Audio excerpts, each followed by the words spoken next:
ये देखिए ये भीखू चौक की वो जगह है ये जहाँ पर ब्लास्ट हुआ था। यहीं वो बाइक खड़ी हुई थी। रमज़ान महीना था, तरावी के बाद का ये वक्त था। मैं बम ब्लास्ट से सिर्फ 10-15 मिनट के बाद यहाँ पर पहुँच गया था। नमाज मेरी ख़त्म हुई और मैं यहाँ पर पहुँच गया था और वो तारीख 29 सितंबर और 28वां रोज़ा रमज़ान का था। और उस वक्त के हालात ऐसे गंभीर हो गए थे कि लोग जो है अफरा तफरी में मुब्तला हो गए थे, भाग दौड़ हो गई थी लोगों की। ऊपर जो है तमाम जो ये छर्रे के निशान सेक्टर पे अभी भी लगे हुए हैं। ये देखिए यहाँ पर सेक्टर पे ये बड़ा सा जो होल हुआ है ये भी 2008 का ब्लास्ट हुआ था, उसी के जो निशान है। कब्रिस्तान में ब्लास्ट हुआ, लोग भागकर मुशावरत चौक की तरफ आए तो इस तरफ भी ब्लास्ट हुआ। तो यहाँ पर जब हम आए तो लोगों को ये बोलकर हटाने लगे कि हो सकता है और भी ब्लास्ट हो। और जो सामने जो घड़ी लगी हुई है उस वक्त की ये घड़ी है जब ब्लास्ट हुआ था, उसी वक्त ये घड़ी रुकी जब से 2008 से रुकी पड़ी हुई है। आदाब, नमस्कार, मैं वसीम अख्तर और आप देख रहे हैं द लीडर हिंदी। 17 साल में बहुत कुछ बदल गया, चौराहों से लेकर सड़कों की सूरत तक। लेकिन मालेगांव में अंजुमन चौक और भीखू चौक के बीच वो जगह आज भी वैसी ही है जैसे दिल दहला देने वाले ब्लास्ट से पहले रही होगी। धमाके के निशान निसार डेयरी के पास शकील गुड्स ट्रांसपोर्ट के सामने अब भी शटर और दुकान के अंदर पेवस्त हैं। ब्लास्ट होने के बाद इसी दुकान के अंदर दीवार घड़ी बंद हो गई थी, वो वैसे ही टंगी है। बता रही है कि 29 सितंबर 2008 को मोटरसाइकिल में लगाए गए RDX के धमाके से कैसे दिल हिले होंगे। तब रमज़ान का 28वां रोज़ा था। इफ्तार के बाद इशा की नमाज ख़त्म हुई थी।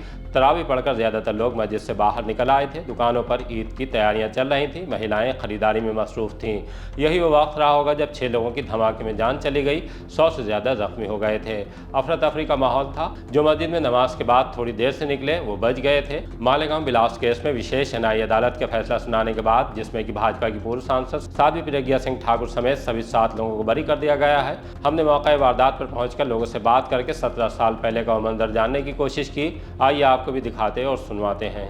मालेगांव के भीखू चौक पे खड़े हुए हैं जहां पर 2008 में बम धमाका हुआ था जिसके अंदर 7 लोगों की मौत हुई थी और 101 लोग जो थे वो घायल हुए थे। हालांकि आज NIA कोर्ट से फैसला आ चुका है, जो 7 आरोपी है उसे बेगुनाह साबित कर दिया गया है। और ये उस वक्त का केस है जब हिंदुस्तान के अंदर भगवा आतंकवादी की बात होना शुरू हुई थी और उसको लेके कहीं ना कहीं सियासत भी काफ़ी ज़्यादा देखने को नज़र आई थी। अभी भी लोगों के बयान वो निकल के सामने आ रहे हैं, लेकिन इस फैसले के बाद मालेगांव के जो लोग हैं वो ये सोच रहे हैं कि ये ब्लास्ट जो है किसने किया। मैं आपको दिखाता हूँ कि भीखू चौक पे किस जगह पे वो बाइक थी जिस जगह पे ये ब्लास्ट हुआ है। ये देखिए ये भीखू चौक की वो जगह है ये जहाँ पर ब्लास्ट हुआ था। यहीं वो बाइक खड़ी हुई थी। रमज़ान महीना था, तरावी के बाद का ये वक्त था। तमाम दुकानें आप देख सकते हैं। यहाँ पर एक बीड़ी की दुकान है, यहाँ पर बीड़ी की दुकान के साथ साथ यहाँ पर एक मोबाइल की दुकान है, आधार कार्ड की दुकान है और ये देखिए अब यहाँ पर साइकिल की दुकान है। मेरे पीछे देख सकते हैं यहाँ पर बर्तनों की दुकान है। ये चाय की दुकान है। ये चाय की दुकान के ऊपर खासियत ये है कि मैं यहाँ पर दिखाता हूँ कि ये जब यहाँ पर ब्लास्ट हुआ था तो उसके छर्रों के निशान जो है वो अभी भी है। ऊपर जो है तमाम जो ये छर्रे के निशान सेक्टर पे अभी भी लगे हुए हैं। ये देखिए यहाँ पर सेक्टर पे ये बड़ा सा जो होल हुआ है ये भी 2008 का ब्लास्ट हुआ था, उसी के जो निशान है वो है। और ये चाय की दुकान है। यहाँ पर जो शख्स बैठा हुआ था वो भी इस ब्लास्ट के अंदर वो ज़ख्मी हुआ था। और जो सामने जो घड़ी लगी हुई है वो घड़ी जो है उस वक्त की ये घड़ी है जब ब्लास्ट हुआ था, उसी वक्त ये घड़ी रुकी जब से 2008 से रुकी पड़ी हुई है, क्योंकि इसके ऊपर भी छर्रा लगा था और ये घड़ी बंद हो गई थी। ये जो पूरा सड़क है ये यहाँ पर रमज़ान महीने में बाज़ार लगती है, तमाम दुकानें होती है, रश होता है। सामने जो है मस्जिद है। यहाँ पर तरावी का वक्त था, तरावी की नमाज़ ख़त्म होती है। तरावी से जब लोग निकलते हैं यहाँ पर काफ़ी ज़्यादा रश होता है, तभी 101 लोग जो है इसके अंदर घायल हुए हैं। ये चौक के अंदर देख सकते हैं ये होटल है। उस टाइम पे ये होटल भी उस ब्लास्ट के चपेट में जो है वो भी आई थी। सुबह से यहाँ पर चहल पहल जारी है और यहाँ के जो स्थानीय लोग हैं वो एक फैसले से नाखुश भी नज़र आ रहे हैं। मैं आपको एक चीज़ और दिखाऊँगा। यहाँ पर एक ख़ास बात यह है कि इस केस के अंदर जो हेमंत करकरे ATS चीफ जो थे, जिन्होंने इस तमाम जो केस की इन्वेस्टिगेशन करी थी, उसके नाम पे भी एक चौक बना दिया गया है। BMC की परमिशन के साथ बनाया गया हुआ है, क्योंकि यहाँ स्थानिक लोगों का ये कहना है कि हेमंत करकरे की इन्वेस्टिगेशन के बाद ही ये पता चला कि जो ब्लास्ट के अंदर साध्वी प्रज्ञा सिंह ठाकुर और ये देखिए ये चौक है, ये हेमंत करकरे के नाम का ये चौक बना हुआ है ये, और ये चौक का नाम ही हेमंत करकरे चौक रख दिया गया है। ये आप गली देख सकते हैं, ये संकरी गली है ये, और यहाँ पर तमाम जो रिहायशी इलाके हैं, यहाँ पर शाम के वक्त जो है काफ़ी ज़्यादा भीड़ हो जाती है और रमज़ान महीने में भीड़ जो है वो दुगनी हो जाती है। और ये तमाम जो दुकानें हैं यहाँ पर, बुरखे की दुकानें हैं यहाँ पर। और यहाँ पर ख़ास बात ये है कि जब वो 2008 का जो ब्लास्ट हुआ था, वो 2008 के ब्लास्ट के बाद यहाँ पर जो अफरा तफरी का जो माहौल था वो काफ़ी भयानक था, वो देखने वाला था। हमने आपको पूरा इलाका दिखाया, हमारे साथ इलाके के लोग भी हैं बात करने के लिए। ये चौक पे उस वक्त क्या हालात थे और क्या हुआ था? ये वही चौक है जहाँ बिक्कू चौक बम धमाका हुआ था, मोटरसाइकिल के ऊपर ये धमाका हुआ था। और उस वक्त के हालात ऐसे गंभीर हो गए थे कि लोग जो है अफरा तफरी में मुब्तला हो गए थे, भाग दौड़ हो गई थी लोगों की। और लोगों को जो है एक धमाके की खबर सुनकर लोग जोक दर जोक जो है इस चौक में जमा होना शुरू हो गए थे। इसलिए ये चौक जो है बहुत ही अहम चौक है मालेगांव शहर का। और यहाँ पर जो है 29 सितंबर को बम ब्लास्ट हुआ था, जिसके अंदर 6 लोग शहीद हो गए थे और 101 लोग ज़ख्मी हुए थे। मैं बम ब्लास्ट से सिर्फ 10-15 मिनट के बाद यहाँ पर पहुँच गया था, नमाज मेरी ख़त्म हुई और मैं यहाँ पर पहुँच गया था। और वो तारीख़ 29 सितंबर और 28वां रोज़ा रमज़ान का था। उस वक्त क्या हालात थे इधर पे? हालात यहाँ बहुत भीड़ थी, लोग जो है ज़ख्मियों को जो है हॉस्पिटल की तरफ लेकर जा रहे थे और एक दूसरे को जो है लोग हटा रहे थे कि और भी ब्लास्ट हो सकता है, इसलिए लोग यहाँ से हट जाएं। इंतज़ामिया भी यहाँ मौजूद थी, वो भी लोगों को हटा रही थी। यही उस वक्त का माहौल जो था, बहुत ही लोग गम के अंदर मुब्तला हो गए थे। आपने कहा कि लोग ज़ख्मी थे, लोग जा रहे थे, तो उस वक्त कितने लोगों को मतलब आप लोगों ने खुद से अपने आँख से देखा था? यानी ब्लास्ट होने के फ़ौरन बाद चूँकि लोग उनको उठा कर लेकर जाना शुरू हो गए थे, इसलिए मैं तो बहुत कम लोगों को देख पाया।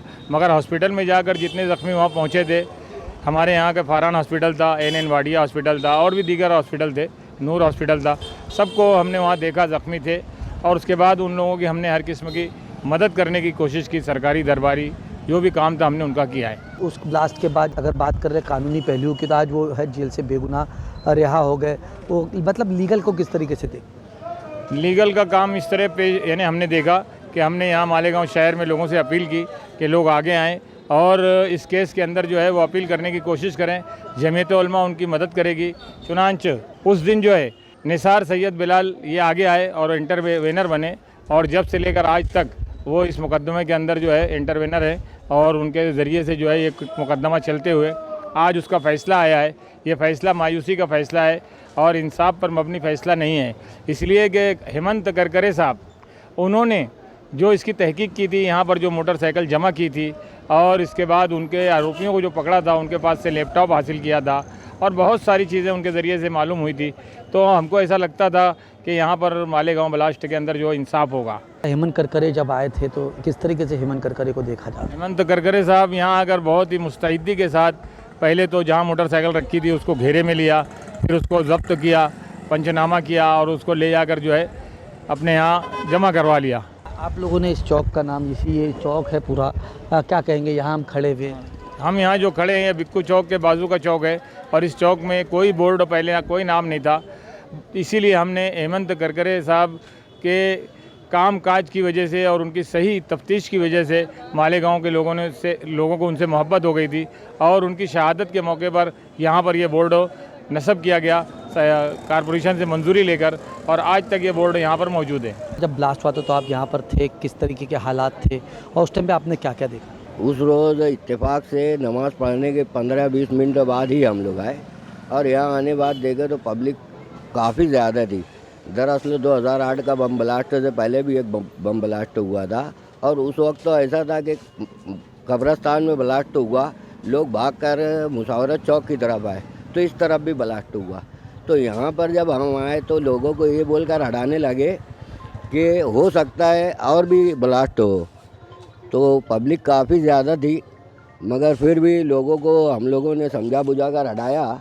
उसके बाद पुलिस आई, काफ़ी भीड़ जमा थी, ज़ख्मियों को लेकर हॉस्पिटल ले जाया गया और जितनी भी कोशिश थी कि इनको कानूनी इमदाद मिले और सरकारी तौर से जो भी इनको सुविधा मिलना चाहिए वो जमीयत की तरफ से कोशिश की गई और अल्हम्दुलिल्लाह उस वक्त लोग कंट्रोल में आ गए। नहीं तो जो हिसाब से हालात थे दूसरे ब्लास्टों पे तो लग रहा था कि गांव के हालात बिगड़ जाए, लेकिन हमारे उलमाए किराम और शहर के सियासी लोगों ने उस वक्त तो बहुत मेहनत की और शहर को एक यानी कलंक से बचाया कि ब्लास्ट होने बाद भी फसाद नहीं होने दिया। फैसला जिस तरीके से आया, फैसले को किस तरीके फैसले का तो मालेगांव वालों ने बहुत मायूस हो गए हैं। दरअसल जिस तरीके से हेमंत करकरे साहब ने तहकीक की और हमने मीडिया के ज़रिए जो चीज़ देखी और सुनी कि लैपटॉप से मिले हैं और प्रज्ञा सिंह ठाकुर की गाड़ी का नंबर मिला है, जबकि हम लोग आए थे नंबर उसको देखे तो गाड़ी मालेगांव की नंबर प्लेट लगी हुई थी जो डुप्लीकेट थी, लेकिन हेमंत करकरे साहब ने उसकी चेसी नंबर निकाली जो घसी हुई थी, उसको काट कर प्लेट पीछे से जो पंचिंग रहती है उसको देखकर निकाला तो मालूम पड़ा ये प्रज्ञा सिंह ठाकुर की है। आज अगर कोर्ट ये कहती है कि सबूत नहीं मिला तो सवाल ये है कि इनको बरी कर दिए हैं, अभी बाइज्जत नहीं बरी किया है, लेकिन अगर इनको बरी कर दिए हैं तो मालेगांव वालों के लिए एक तशनगी है कि आखिर ब्लास्ट तो फिर किसने किया। अगर ब्लास्ट तो हुआ है तो किसने किया है, और अगर ब्लास्ट तो हुआ है और उसका कोई आरोपी नहीं पकड़ा गया तो ये मालेगांव वालों के साथ नाइंसाफ़ी है। जो फैसला आया है, यहाँ के लोगों को कहीं ना कहीं फैसले के बाद ये इंतज़ार है कि उनको इंसाफ कब मिलेगा। जो ब्लास्ट हुआ था ये इंसाफ अभी तक इनको मिला नहीं है। सातों आरोपी जो है बेगुनाह छूट चुके हैं। हालांकि इनका साफ तौर पे कहना है कि सरकारी एजेंसी जो है जांच करी है, वो जांच को कहीं ना कहीं हाई कोर्ट के अंदर अपील करेंगे। अब देखने वाली बात ये होगी कि मालेगांव के जो मुलजिमीन है वो कब पकड़े जाएंगे। द लीडर के लिए अमजद खान, मालेगांव के।